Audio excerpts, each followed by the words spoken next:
Welcome to Vinyasa in Verse, the podcast where we connect mind, body, and spirit through poetry and practice. I'm Leslie Ann Hobayan. Together, we'll explore different ways of connecting with our innermost selves and how to tap into the flow of the universe. Because once that happens, anything is possible. Your best life starts now. All right. Hello, loves. Welcome to another episode of Vinyasa in Verse. How are you on this beautiful morning? I am here today with a special guest who I met actually virtually, which is, I guess, how people meet these days, right? On Facebook groups and various things. So I want to welcome to the show a really amazing person who I felt connected with right away, even virtually, even before we met via video chat or phone call or whatever. And a mutual friend of ours introduced us, and I am grateful to Ashley for that. So I want to welcome to the show, Autumn Saunders. Hi. Hi, thank you so much, Leslie Ann. I'm so happy to be here. Yeah, so I want to say a little bit about you so our listeners can know who you are. You are a mother, as am I, a soul dancer, and I love that. A lover of life. See, people, she's perfect for our show. Guided by the heart, she passionately guides women to discover their unique pathway to self-healing, self-leadership, and freedom through embodiment, creativity, compassion, and connection. All the good things, all the things. She is a soul flower doula, daring to rest facilitator. Oh my God, rest is so important. A Nia movement artist, which I will mention in a second what that is. A poet, a singer, songwriter, budding herbalist, and creatrix of Be the Medicine, a framework and future guidebook for coming home to the beauty and brilliance of our true selves. Okay, before I get all gushy, just so you know, Nia movement. Okay, so Nia Moving to Heal focuses on the joy of movement, body awareness, body gratitude, moving in your natural time for healing body, mind, emotion, and spirit. So beautiful. Yes, welcome to the show, Autumn. So if you guys are interested in her, I am going to put her contact information in the show notes so you can find her. Beautiful, beautiful spirit. Love it. Okay, so we're going to start our episode like we always do with our Hafez tome of poems called The Gift. And so I'm just going to like rustle the pages right at the microphone and see what happens. Oh, all right. This one is one of my favorites. It's called The Body a Tree. The body a tree, God a wind. When he moves me like this, angels bump heads with each other, gathering beneath my cheeks, holding their wine barrels, catching the brilliant tear, pearl rain. Would you like me to read that again? Yes, please. All right. The body a tree. The body a tree, God a wind. When he moves me like this, angels bump heads with each other, gathering beneath my cheeks, holding their wine barrels, catching the brilliant tear, pearl rain.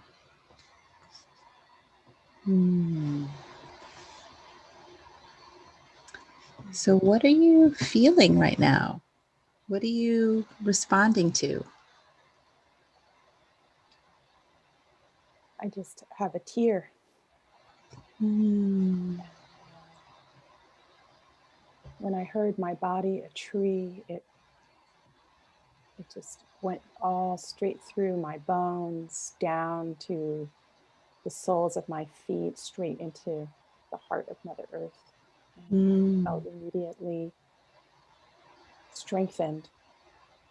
And then when you got to the tear, a pearl, my whole heart filled.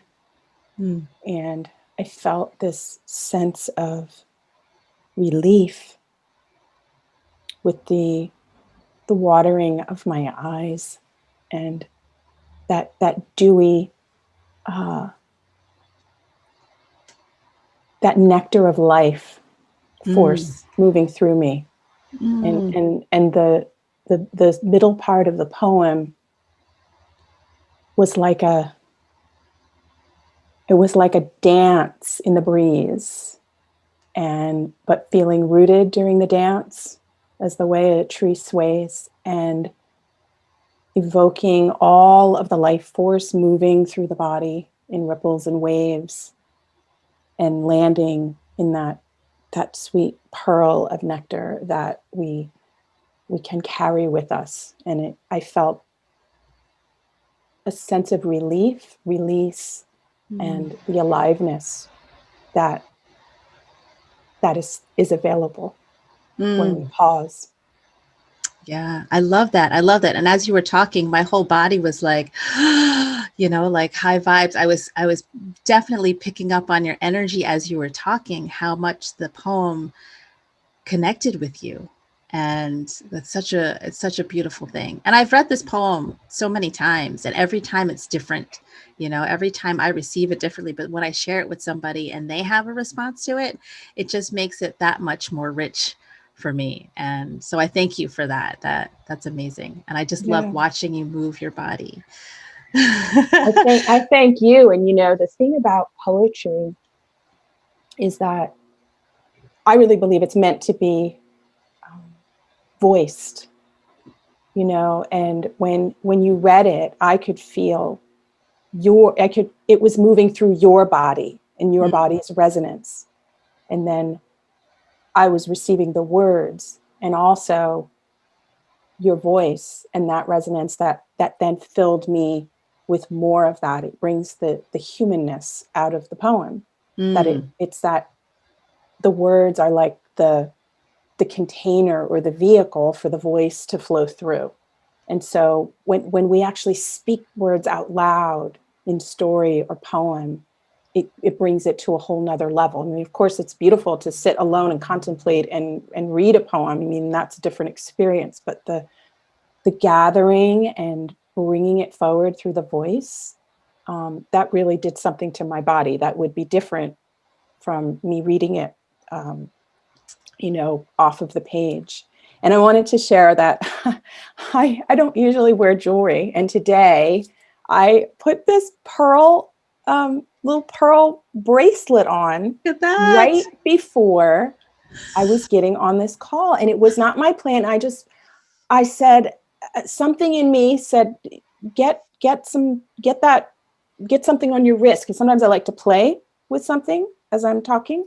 Yeah. And I opened up my box, and I don't have a lot of jewelry, but I have this little pearl bracelet, and it's just a little elastic thing. It's not real pearls, but I love to touch it, and Mm, like mala beads or something. So I put it yeah. on my wrist, and I was doing, uh, touching the pearls, and then the poem was the pearl, Oh, and it just, oh my God. and Beautiful. then and another thing with pearls in Nia, which you had just talked about, Nia, one of the things we do as teachers is we bring pearls as we're guiding students in the class, and we call them their spirit pearls, and they are little images that we bring during the movement that help people to connect with their spirit, and they come from a spirit guided um, uh, a connection while we're in the movement. So it's not like Mm, we just make up the pearl ahead of time necessarily. I mhm. mean, sometimes we can use other teachers that have used pearls, or the people who have the choreographers, but we get our own. It's like we're doing the movement, we're teaching, and then something comes in, you Mm. know, and it's a Oh, pearl, and we say it, and it's very poetic. This is all just woo. I'm oh my God, excited. I love it. I We're on. love it. I know. I'm like, you keep talking. I'm like, say more, say more. This is amazing. I love how this poem came forward because of the very reasons that you touched on. But also, just in my introduction of you, you do a lot of mind, body, spirit connection with movement. And so can you tell us a little bit about how that works first in general, right? In terms of healing, in terms of becoming our truest selves through the techniques they're using. So how does that work? But then how does that work for you as first as student, but then as teacher, as facilitator? Because I feel like those are two different experiences. And I'm interested in learning more about how you use movement in the work that you do. Wow, that's a great question. I don't think I've been asked that before. So, especially the distinction between the experience of teaching, of guiding, and of doing it for oneself. So, um, can you ask me again, the beginning? Yeah, I know. I just went What? blah. What did you say? Here's a big essay question all in one big chunk. Well, we can start with movement, right? And how you're using movement to connect mind, body, and spirit for healing, for allowing ourselves to truly embody our deepest, most authentic selves. So Okay. how does that work? Yeah, great. Chunk it down. That's perfect. Let's Yeah. start there. So, well, first of all, I think of the body as an instrument. So it is the instrument we have to do life with. Mm. So when I think of it that way, it's like we're playing it and it's being played at Mm. once, right? So we have uh, whatever is on the outside of us that we're responding to with the body. And then we have what's moving within us that we're responding to, and then using our body to respond with what's on the outside. Mm-hmm.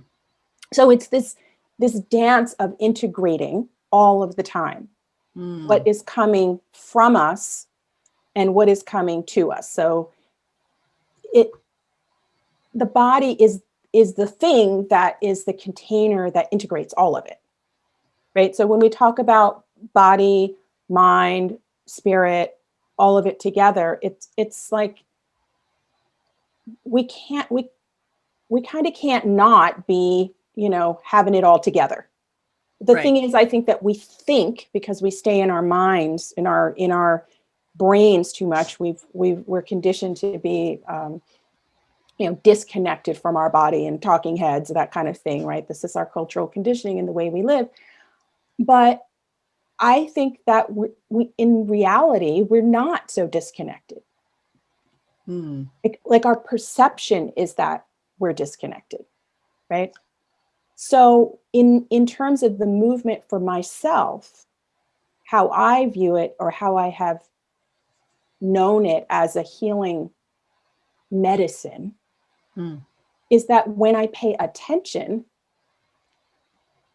then I notice and I feel that I actually am connected. And Yeah. when I say connected, it's the body, mind, emotion, spirit, and connected to nature, Mm. which is Mm-hmm. source. Mm-hmm. So the simplest way, and of course you know this, is the breath. Yeah. Right? The breath is movement, and it's the simplest way to begin, um, to notice the breath. And when we notice the breath, we notice the movement in our bodies Mm-hmm. immediately. And that's what Yeah. happened when you read the poem. Yeah. So it's my body is a tree, and as soon as I connect with that sensation of stillness, right? The trunk is just, it's boom, it's there, it's Yeah. grounded. So when Yeah. I connect with that and I just stop, then I'm still breathing. I call the attention then to my breath, and I allowed myself to feel it. And it wasn't like I was thinking, oh, I'm going to connect to my breath now. But the poem caused that sensation. And then I could allow my body to do what it does, do what it wants to do. And it makes Mm-hmm. me think of there's a poem by Mary Oliver, and I cannot remember the name of it, but she talks about the wild animal, the animal of the body, like doing what it does or doing what Yeah. it wants to do. Do you know I don't remember. I know I'm familiar with the poem. Okay. I just don't remember which one. Yeah. And so we'll get it for the show notes. Yeah. Yeah.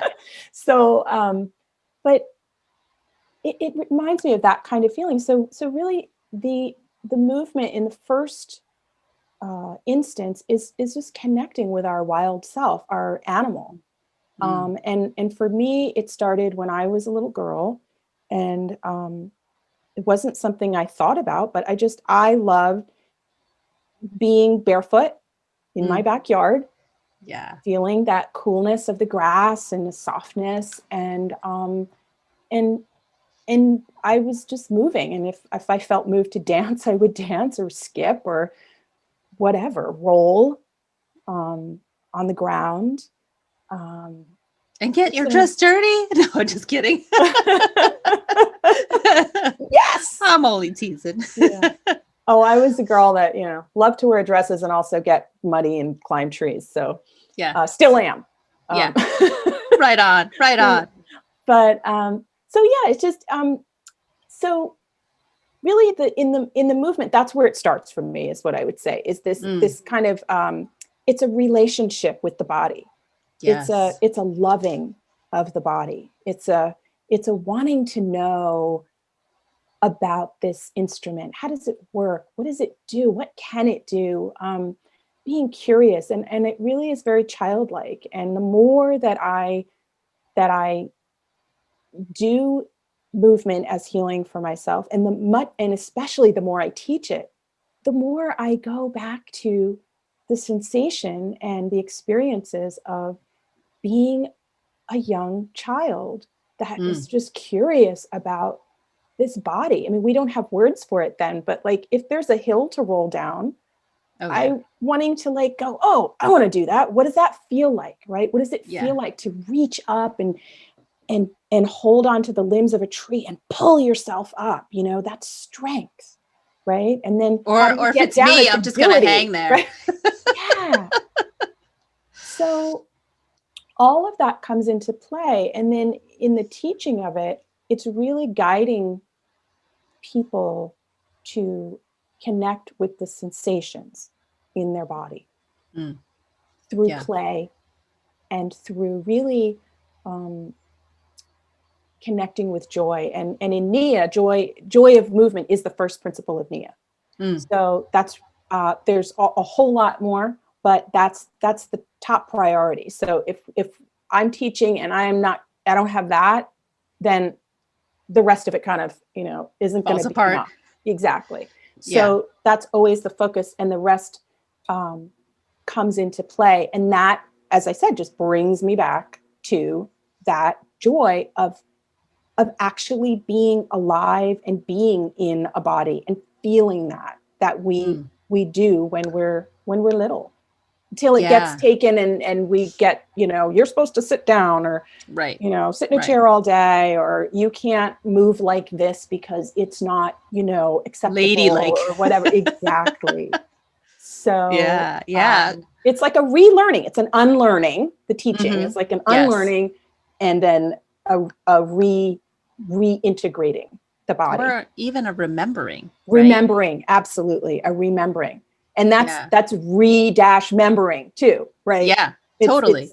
We got limbs that are members, right? Yes. And it's the parts of ourselves. So I mean, I'm glad that you said that, because that really is that word really brings it all together. Yeah. Because as you're talking about it, a lot of little questions are popping up. One thing that I observed that I wanted to reflect back to you was that the mind, body, and spirit are all one. Like, it's always connected. It's always in this container of the physical body. We just need to pay attention, right? Right. We're already whole. And then this sort of leads to the next thing of, how do you personally encourage others to see that, to pay attention, to get curious? Because a lot of us are in this sort of autopilot zone out mode of existence, right? Where we're just like, all right, we're going to do this. I mean, I want to say lately, probably especially with the pandemic, people are becoming more for lack of a better way of expressing it, more existential, where they're like, okay, what am I doing here? Like, what's the meaning of my life? What's my purpose? Let me run to meditation. Let me run to yoga, whatever it is. So how do we invite, or how do you specifically invite folks to come to these understandings that you have in relationship to the body? Because, you know, there are the skeptics who are like, yeah, well, you know, I guess my body's here, but I'm all about thinking, you know, like when people want us to try meditation for the first time, you know, they say things like, oh, I can't meditate. I'm so restless. I'm so ADHD. I'm so this, I'm so that, you know, I got to go, go, go, go, go. What do you say to those folks who want to do the kind of work that we're doing, but have already sort of defeated themselves before they even started? Mm. Yeah, that is a great question. And first of all, I will confess that I struggle with that sometimes too. So it's not like I'm You up found the secret here. formula and you're like on cloud No, nine. Oh, well, yeah. I mean, it's like I've actually, in the last several months, I've not really done a lot of quote unquote movement, but I mm, have. mm, I haven't been, I've really slacked off on my Nia practice, and I've just made a commitment to doing more of it because I'm going to be starting to teach again. I kind of took a little break, things. mm. It's been a difficult time for all of us. It's Yeah, been a weird time, and it's been yeah. an obviously, an unusual time. But one of the main things I think that, for me anyway, and I would think this relates to a lot of people, is that the regular rhythm that we have been accustomed to having, from the external things that we do in our life, the 9 to 5 job or the school hours and those sorts of things, or maybe the travel schedule that we have for our business or whatever it is, um, those things have all been upended. Mm-hmm. So, and they change, and you get used to it. And it's like, oh, wait, we're going to change it again. No, we're going to change it again. So it's a lot of, yeah.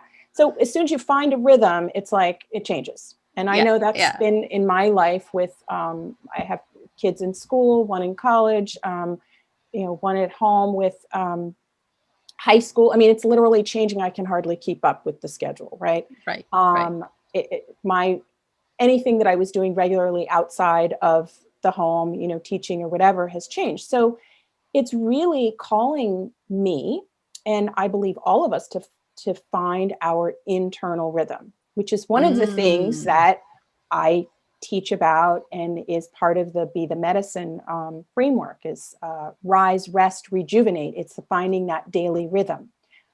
But that said, I struggle with that too, and like, I'm just like everybody else. And mm, so the first thing is, in terms of how do I get people to, kind of get on board with it, or with anything, meditation, movement, whatever it is. It's really like, first of all, to go, okay, don't think that's you're going to have it right away. And even when you do have it, you still have to maintain it, right, because even those who, there's no getting to like way up here. right. When you get to way up here, when you get to the next level, there's another level. I mean, we're infinite. Yeah, yeah. So to expect that. And so I don't try to present myself as if like I'm up here. I have the same struggles that everybody else does, right? So here's the thing that I do. I do it for myself, and I do it for others. So I trick myself. Mm. I mean, I Yeah, have to, like, you have to. The ego yes, is very sneaky. yes. And so uh, I have to find ways to kind of trick myself out of my own resistance. And so one of the ways I do that is play. Mm. I love to have fun. I mean, pretty much if it's not fun, I really don't want to do it. So that's one of the reasons I love Nia, and I love, because Leah is different to other dance forms, because I have studied dance and modern dance and jazz and stuff. But it wasn't like I walked into the class and they're like, "Oh, it's about the joy of movement." No, it's about getting the steps right. Mm. That's not always as fun. I mean, sometimes it's fun, but so I think of movement as a way to play. So if what I suggest to people is that to find what's fun for them. And a lot of times it's music. Mm. If there is a piece of music that you just love, or maybe something from back in the day. I mean, I do these dance parties in my house, which has basically been my movement of the last 6 months, instead of doing all of my formal Nia practice. I mean, I have been doing Nia, but not as regular as usual. But I'll just put on a playlist or put on some song that I loved, back in the day. Like I had Casey and the Sunshine Band on the other night. I had That's the Way I Like It. That's the way, I like it. Right. So how can you not dance? Right. Right. Right. So, and then I pulled my husband up off the couch. I mean, he was game. So it was random. It wasn't but that's the best kind. Random. He was like doing some work on his computer. I was like, we got to dance right now. So then we're jamming out in the living room, and and then one of the kids comes down. That's like looking at me with that look. They're teenagers. So like, my parents are so weird. Yeah. I get that look all the time. So anyway, those are some of the ways. So I suggest starting there. And once you have the fun, it makes you want to do it again, right? And sometimes it's just taking a walk, going to some place that makes you feel good. I live near the Delaware River, and sometimes it's like, I just want to see the river. So I have to walk there. I'm not going to drive. It's only a few blocks away. So that's awesome. I bundle myself up, even if it's cold. And then I realize, oh, hey, I've had a little walk, and I just feel good. So those are simple ways to just start small. Yeah. And then with meditation, I teach Daring to Rest, Yoga Nidra, which is Yoga Nidra, the ancient sleep meditation, I call it. You lie down to wake up. And Daring to Rest is a method that also combines and integrates women's empowerment and leadership into Yoga Nidra. So we do a whole program where we are using Yoga Nidra and creative practices and really listening to our inner voices to get in touch with what we're really about, what we're really, what our big dreams are. And we're shedding layers of exhaustion, all along the way, our physical exhaustion, emotional exhaustion, and life purpose exhaustion, right? Because it's like, what do we really want? And so with that, my trick is to, it's meditation, but with Yoga Nidra, you just lie down. It's like taking a nap. And so I can get people to take a nap.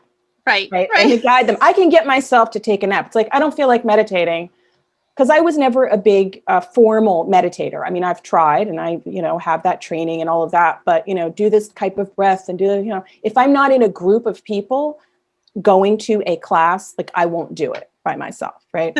But lay down and take a nap and listen to a guided voice, and like, I can do that. So I tasked myself to take a 20-minute nap every day. Like, yeah.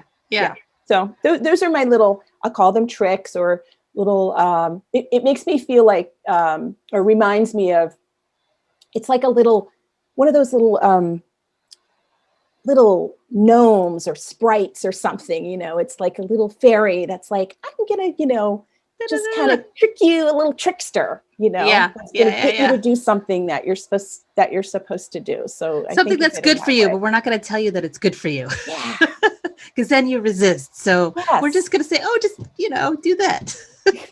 Like the way your parents get you to eat, spinach or whatever it is. You're going to be like Popeye, the sailor man. Exactly. If you eat your spinach, you'll get big biceps.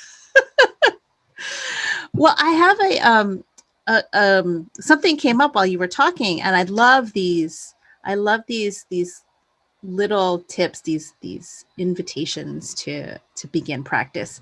But as you were talking, I was thinking, as women of color, we are conditioned to, and I know that others have also been conditioned this way, but we more so are conditioned to think or believe that we don't deserve things. We don't deserve rest. We don't deserve self-care. We don't deserve to do anything for ourselves, any of that stuff.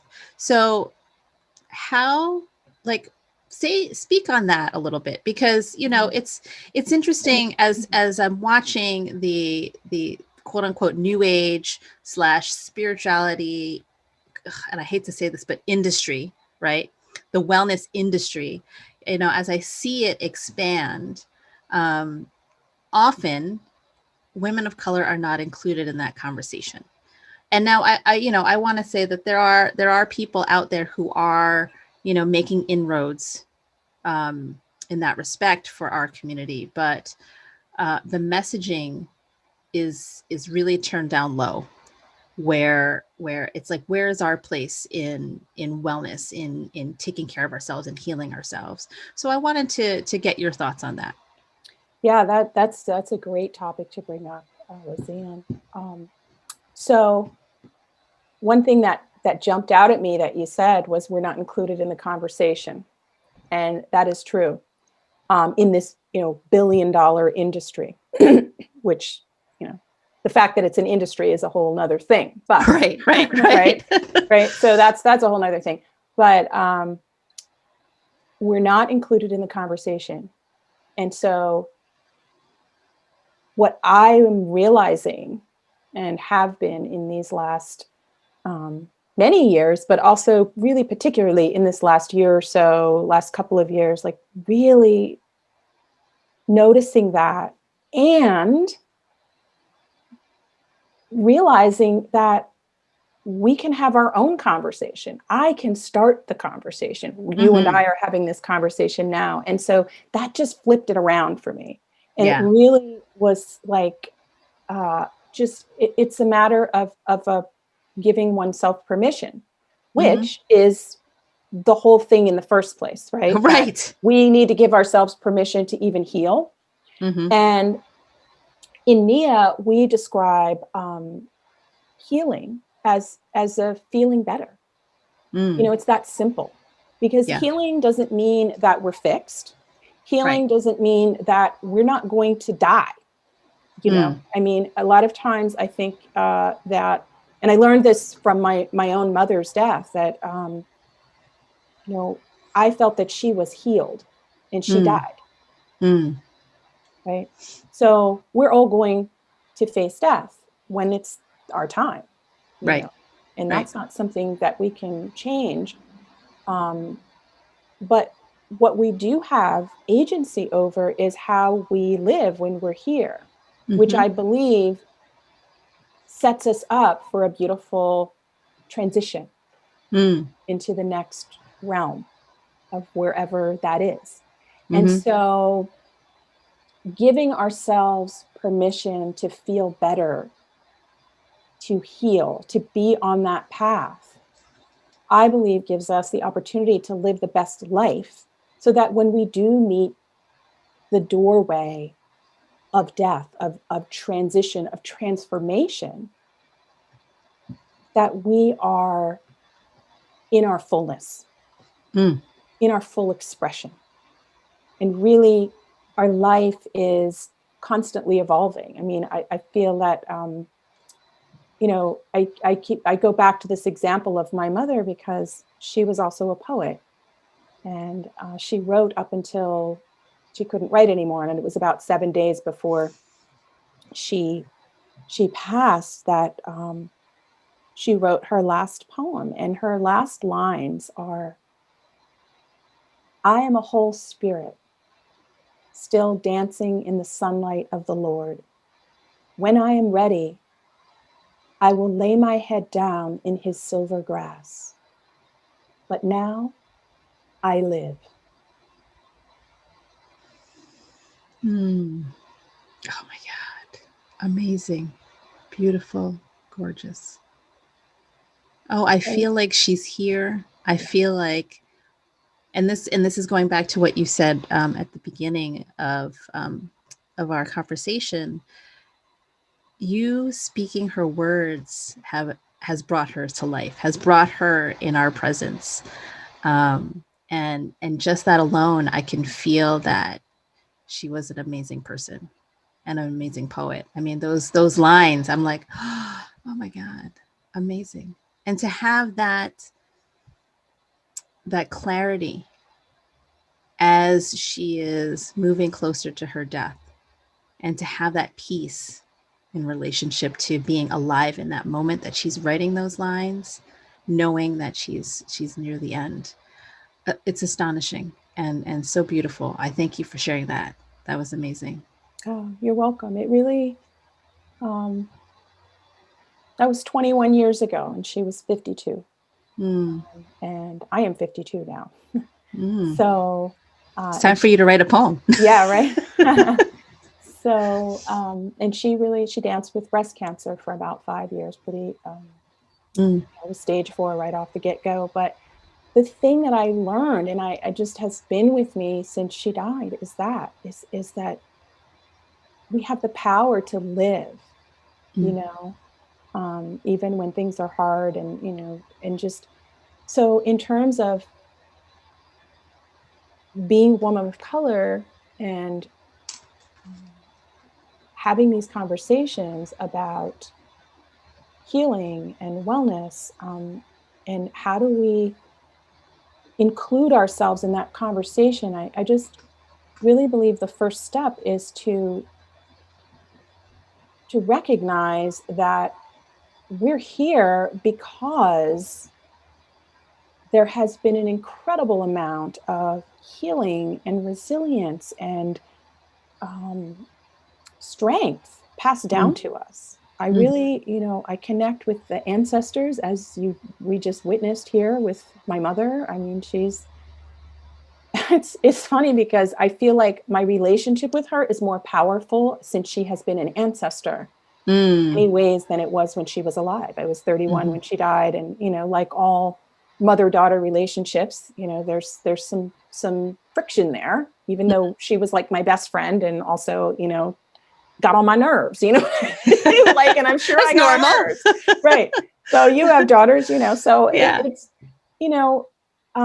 but there's something that we can draw upon.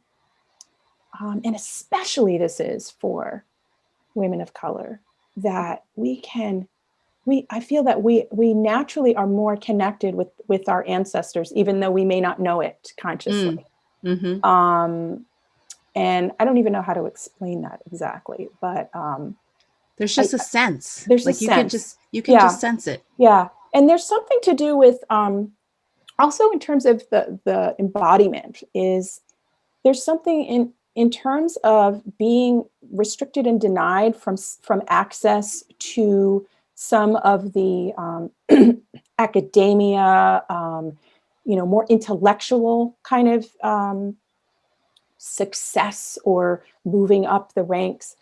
I believe that has actually been a gift, Mm, because many of the things that have been passed down to us are through story, mhm, mhm. through song, through a medium that is a much more direct connection than, um, kind of a whole bunch of words on a page. Right. It's Right. really a visceral, it's an embodied connection.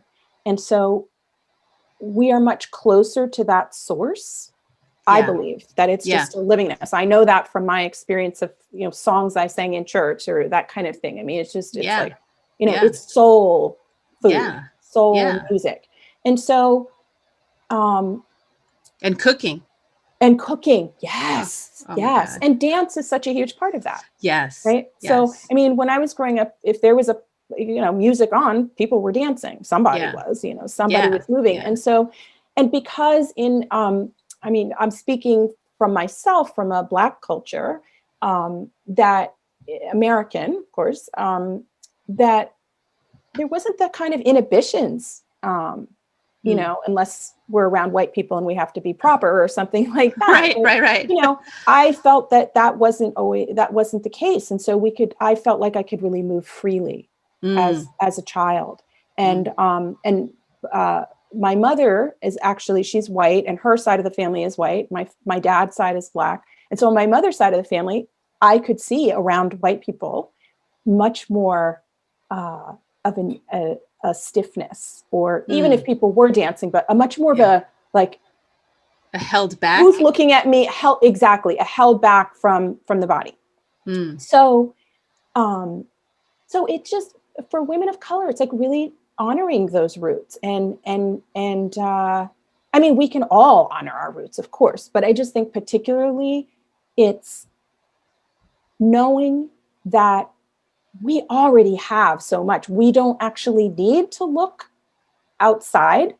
Yeah. We can really look in our own culture. We remember back to things like humming, you know, rocking, and just moving the body when one feels moved, singing without caring who's, you know, hearing you, making up a riff, whatever it is. And the other thing is to believe that we deserve to heal. And now that's a little bit tricky because we all have self-doubt. I mean, I know I did. And I realized at one point that I actually needed to write it down. And I did this, and I would encourage everyone to do this. I wrote down, I deserve to heal, or something to that effect. I can't remember. It's in a book somewhere, but like, I made this conscious choice and commitment to myself. And by writing that down, I recognized the self-doubt that I had, that like, wow, some part of me thinks that I don't deserve this, but I do. Yeah. And even if I don't see others that look like me, as the teacher, because I don't think I ever have had, trying to recall, I've never had a Black yoga teacher. I don't even know if, but I mean, there's so many more now, and I see them online all the time, which is amazing. But you know, going back, you know, I've had dance teachers, but never in yoga space. So even if there aren't folks that look like me, or, you know, other women of color, I can still see myself in that picture, right? So we need to declare that for ourselves. And I feel that the pathway to connect with that is to go back and feel the ancestors, right? Recognize those women in your life, or if you're a man, could be men, but I work with women. So but it's like, see those women and how did they get through? Yeah. You know, because we're still here. Right. So yes, it was hard. And yes, there were things that were challenges, but one of the biggest messages I took from my aunts and my grandmothers, like the joy. I mean, just, you know, maybe, you know, things are tough and we don't have money or whatever it is, or, you know, we don't get to have our big dreams because there's a restriction on that. But when it's time to dance, I'm dancing, you know, I'm not holding back. Right. And that is just, it's a legacy that we have to tap into. And so that's. I think you hit it on the head when you said that, you know, that's the legacy that we need to tap into, because I think for a lot of us, given our crazy culture of digitized existence, you know, we forget that we come from somewhere. You know, like a lot of us just are like, oh, we'll just hop on Zoom and talk to people. I'll text people, I'll email people. Everything is abstract because it's not tangible. We can't touch it. We can't hug it or smell it or whatever. And so it's more, it's easier for us to forget the legacy until something happens. Like we're faced with illness, you know, like we're faced with challenges or hardships, like lose a job or someone gets sick, or, you know, I mean, that's sort of the common narrative in these pandemic times. that the question then becomes, okay, what do you do in that case? What do you do in that mode of crisis? Do you recall? Do you remember the legacy of women? We're going to stick with women because that's where it's at, right? Of how much they have gone through to make sure that you are here now. Mm-hmm. And I think that remembering is really key, and to figure out how to shake off that pattern of thinking of, oh, I don't deserve this, or I'm not worthy, or I think what you said about writing it down is really an important step, because we're able to get our thoughts outside of ourselves and see it with our own eyes, and then something will process. The brain will be like, oh, that's a statement. The ego will be like, but we don't believe that statement. But the subconscious might be like, oh, I know that statement, I am worthy, I forgot. So there's so many different layers that are happening inside of us, that to externalize, I think, is a great first step towards healing and revising even just our thoughts. I mean, of course, the physical healing is great, but sometimes our subconscious gets in the way of the physical healing. So I really Absolutely. appreciate you sharing that, writing it down, because I think that's a great tip for our listeners to start. If you're thinking of, yeah, that sounds all great for you guys, you're on the path of meditation and movement and joy. It's easy for you to say, they're the people who aren't even starting on this journey but want to. Yes, yes. And it's, keep it simple. I mean, the thing is that the writing it down, I actually heard this statistic, and I don't know where it's from, but it was in a book or something, but that it was about goal setting. And this isn't actually goal setting, but it's still the same principle. So by writing something down, by simply writing it down, you have a 42% more better chance of actually achieving or completing that goal. So like, whoa, when I heard that, I was like, wow. And I know it works because I've been doing it. I actually write every morning. And but it's huge. It's huge. So if you write down every day, I deserve to feel better. Another technique that I do is I talk to myself in the mirror. I look at myself in the mirror and I say, hello, beautiful. Or, I love it. it's like I talk to my body, and we do that in Nia and Moving to Heal. We actually talk to our body. We do at the end of every class a body gratitude walk. We start out with body awareness. So we tune into what is stuck, what is feeling stressed. So it's not like, oh, it's all joy and sunshine and roses and rainbows. It isn't like that, because life isn't like that. But the thing about joy is that we're accessing joy is really, I define it as a life force, energy. So it's that energy that gives us our aliveness, right? Yeah. But we also feel pain. Anyone who's given birth understands this. And, even if you haven't, they have You can firsthand experience, imagine. you can imagine, right? But why is that built in? Okay. I mean, like, it's built into every body, every female body, right? Yeah.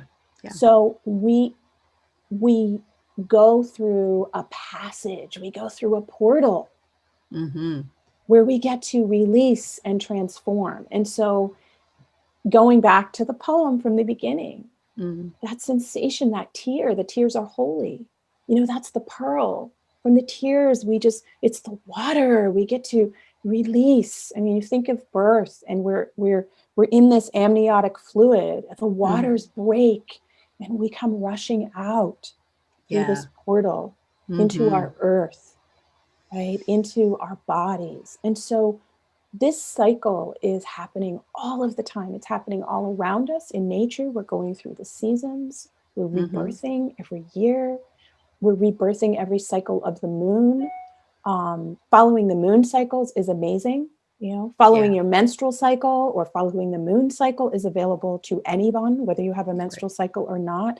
These are ways that we can call over the receiving and releasing. Sleep is also another mechanism of that. We clear, we get this like cosmic cleansing while we're sleeping. So we open ourselves to receive anew. And so these, just tuning into all of these natural things, is really just paying attention. Yeah. You know, Yeah. You make it and sound so it's easy. available. Well, Just pay attention. it's like, yeah, pay attention. But it's like, choose one thing. Yeah. I mean, Sometimes that's hard though for the overachievers, Oh yeah, I can't relate to overachievers. That's the problem. But I really kind of relate to slackers. But the thing is that what you feel drawn to, what you feel is like calling you, again, going back to the child. What am I curious about? When you're playing on the playground with a bunch of kids, I mean, go back, right? You're like 5, you're on the 5, 6, you're on the playground, and you're playing a game, and you're like in it, and whatever it is, I don't know, maybe it's house, maybe it's school, I'm a girl, so we used to play some of that stuff, or maybe it's some kind of whatever it is, but you're in this world, right? And you're totally playing it. And then all of a sudden, it's like it switches up, because like you're not interested in that anymore. You're curious about something else, but you're just as curious about the new thing. It's like, let's go make a mud pie. Okay. Right. I'm done with house. Let's go over here. Exactly. And so this is the kind of spirit where it's like, you do it because it feels good.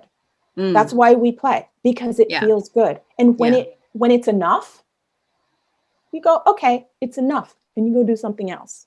Yeah. Yeah.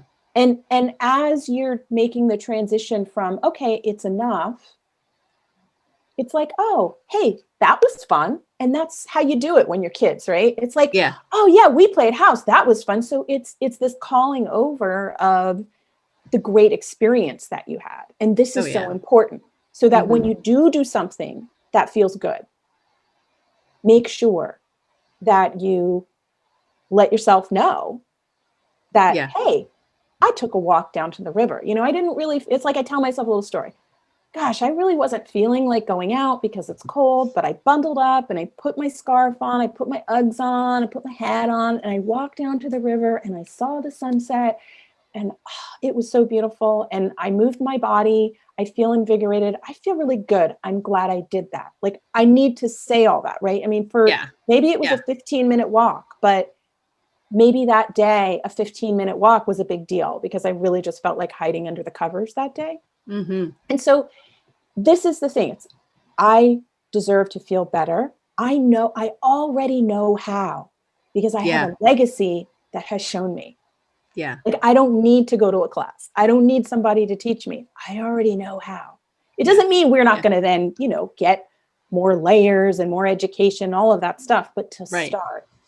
Believe that you know how. Trust it. Go out, try something, see what it's like, and then tell yourself, hey, I did that and I feel better. And then that's programming us to do it again.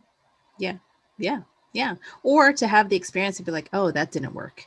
Exactly. And to not go into like beating up myself mode where it's like, oh, you're so stupid, I can't believe blah, blah, blah, blah, blah. It's more like, oh, that was information. I'm not going to do that thing and try something else instead. Exactly. And you can keep switching it as you're going along. And that's why with the playground example, it's like when you know it's not working, you do something else. Like if I had gone to my walk down to the river and be like, oh my gosh, I am freezing, I am not enjoying this, it's like, I'm going home. Yeah. Yeah. I'm going to go do something else, Right. It's right. okay to do that. Now, at a certain point, we develop disciplines and we find what works for us and everything. But there is this experimentation and this playing with it. And that's the part that I think gets people stuck, because in our culture, it's like we're supposed to be a certain way. We're supposed to have a certain like achievement actually with it. And we're supposed to know it, everything, right? Yeah. Healing is not an achievement. Yeah. It's a process. Right. It's a dance. Right. It's actually an integral, regular part of living. We're all healing something. Yeah. At any given time. Yeah. Every day. Exactly. And our bodies are doing it already. So it's just a matter of us Catching up. being more deliberate. Yeah, catching up. But just being more intentional about it. And Yeah. it's actually happening everywhere. I mean, the example I gave of walking down to the river when it's really cold. Well, maybe I get out, like I said, and it's like, oh, it's just too cold. It's so windy. I'm not enjoying this. You know what? I'm going to go home and bake a banana bread, for my family. And I go home and I do that. And I'm still moving in the kitchen. I'm Yeah. Yeah. I'm listening to some music Yeah. and I'm feeling warm, because what I realize is, what? My body is craving warmth right now. Mm. So it's always Yeah. asking. It's this conversation, Yes. what do I Yes. want? What do I need? And it's happening all of the time. So Yes. the Yes. biggest gift I feel that I've gotten from my whole journey with healing and self-healing, which continues to get, more and more um, expanded, but it really just Mm. started with, and the basis of it and the biggest gift of it, I think, is this relationship that I now have with my body, this human instrument Mm.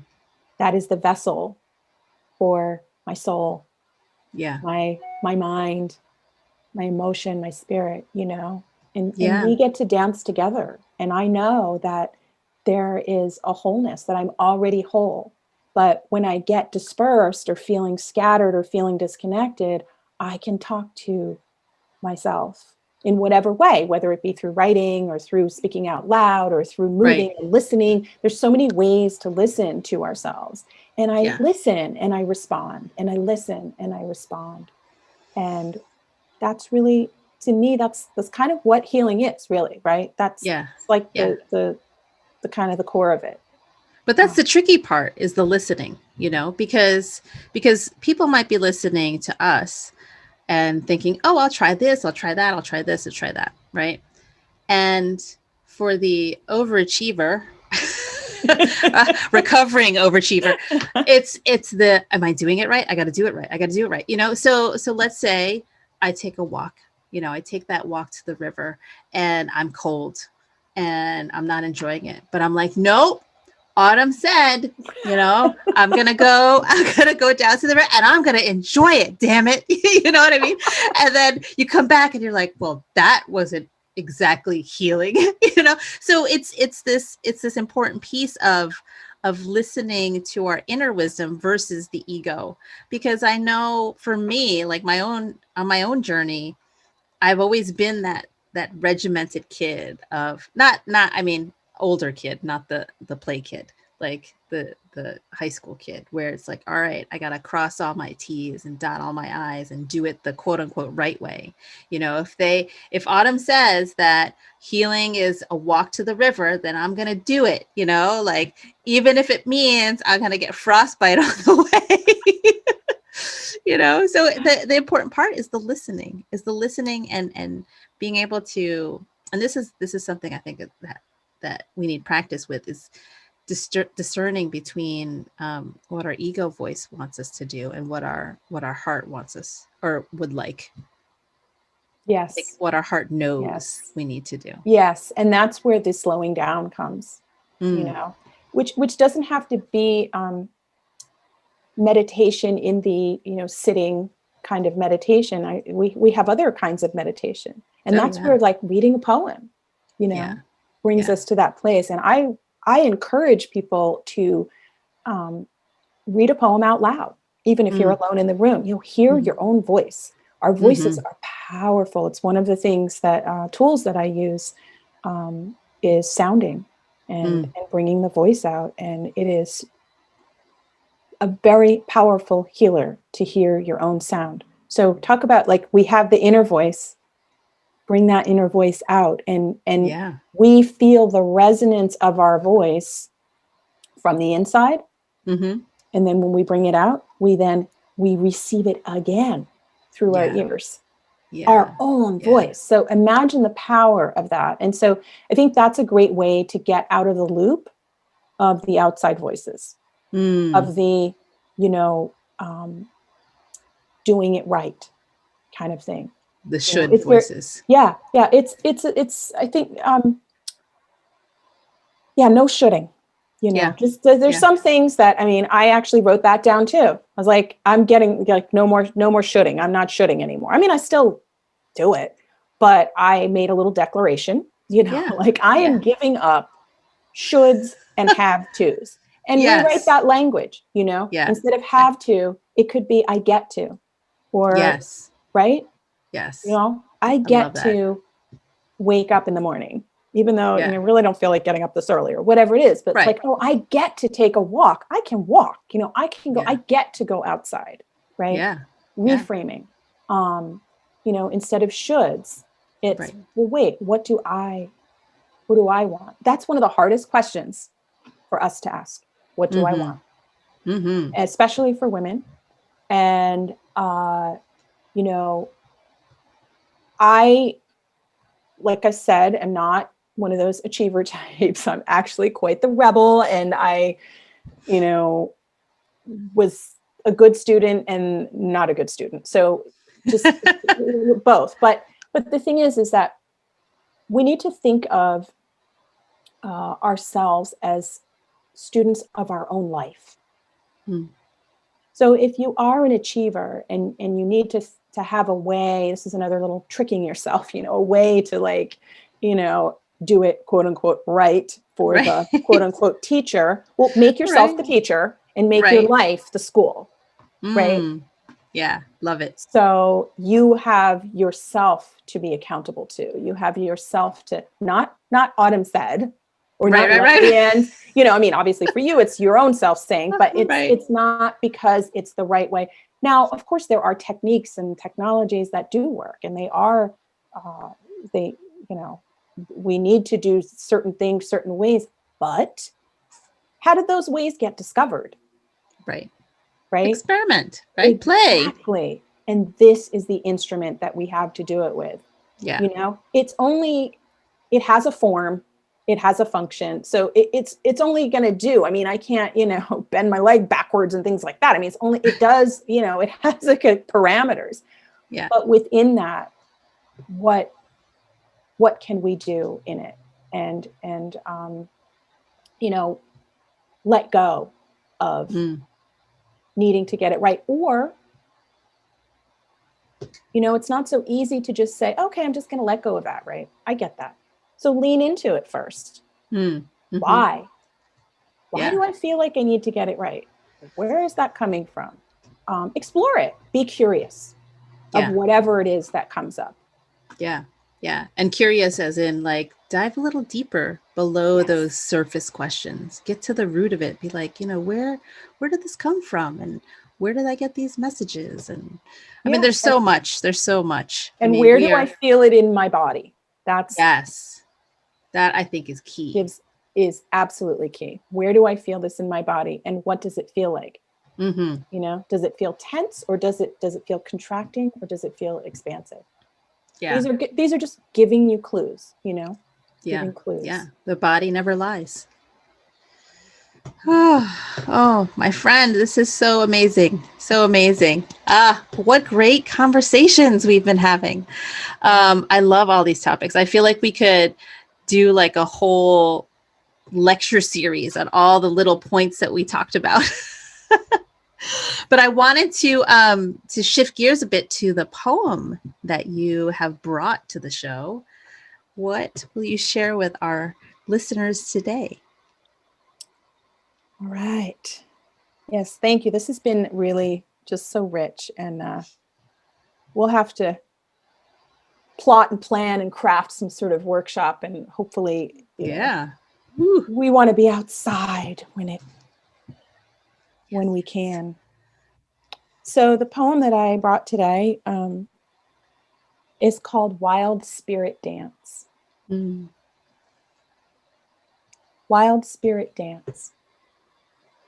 We reach across oceans of time unmeasured, souls longing, tracing roots to connect, dreams unrealized, hopes unmet, searching, seeking for answers already present within.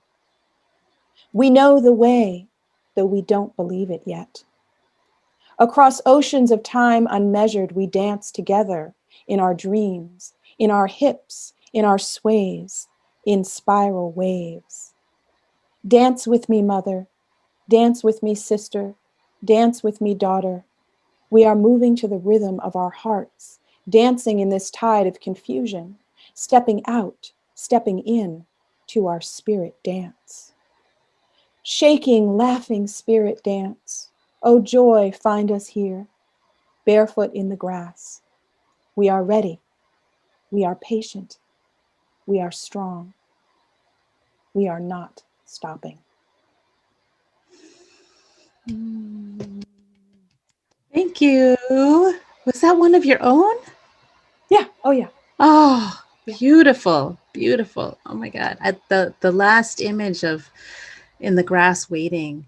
Oh, just it just brings it back to that image of what you described as yourself as a little girl, you know, being called to the earth barefoot and just having that spirit of play and light and spark and oh, all good things. I love it. Thank you so much for sharing that with You're us. It was welcome. beautiful. You're welcome. I really, as we started, the earth will bring us home. Let Mother Earth bring us home. Mm, You know? Oh, Autumn, thank you so much for being here and for sharing your spirit, for sharing your wisdom, all of the teachings, everything. It's just been so beautiful. I really thank you for sharing your time with us. And who knows, maybe we will come up with a workshop and plot. Yes, I feel this is just the beginning. So it's been such a pleasure and such a beautiful, rich conversation, as it has been already. And I just feel that we were certainly meant to meet, and I can't wait to meet you in the flesh, physical, flesh world. Yeah, I just really resonate with all that you are doing, and really so thrilled and delighted that we are expanding together. Yes, we rise up yeah, together and yeah, just more and more and more. And yeah, the more we play, and the more we connect with our healing, the more space we create for healing, for others to step into that resonance. We create a healing field. And so I really appreciate that you are having these conversations where we can create more of that. Your service is really, really a gift. So thank you. Thank you. Thank you. All right, my listener friends, let's close the practice as we always do. The divine light in me bows to the divine light in you. Until next time, namaste.